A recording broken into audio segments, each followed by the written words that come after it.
What do you talk about? Money, honey. It's better to have multiple ways that you can make your company money, multiple revenue streams for the same company, which seems like common sense, but you'd be surprised how many people just go so fixated on one thing and totally forget about all the other ways there are to make money. So for instance, Guns N' Roses t-shirt, obviously, right? I just bought this t-shirt for 20 bucks. What you might not know is that all these huge bands, they basically break even when they go on tour. They make almost all their profit margin on their apparel purchases. When you go to a concert, there's a ton of expenses these guys do. Depending on the brand, there's hundreds of thousands of dollars to millions and millions of dollars in expenses. So even though their concert is expensive, it's usually almost a break even with the profit margin versus how much they have to spend to go on tour. But where they really make their money is on merch sales. So even though their main product is their music, they make way more money on their secondary accessory products.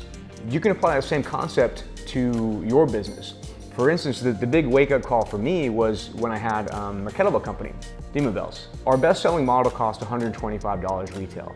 It cost me $85 cost of goods to make that thing. So if I wanted to make $40 profit, I had to spend $85.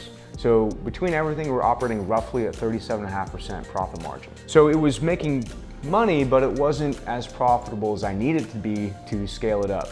So I took a look at it and like, okay, I've developed this brand and we have really cool stuff, but the barrier of entry is pretty high for somebody to actually commit to buying it. They have to spend over $100, not including shipping. It's a bit of money to ask somebody to just lay out on a product they don't know anything about. What's a way that I can get them to click buy at a lower purchase point and then get more sales? Kind of introduce them to the brand. Keychains, $2.50 these cost me.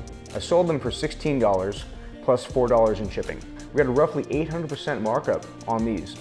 So over the first 2 or 3 months that I introduced these, we actually made way more money on our keychains than I did on the actual kettlebells. So even though this is our main product, don't get so front-side focused with your own product and your own business that you miss out on all the other opportunities to accessorize that main product that might be just as profitable or more profitable. Apparel is a key piece of that. Keychains work for this business model. It just depends on what kind of brand you are and what your market's looking for.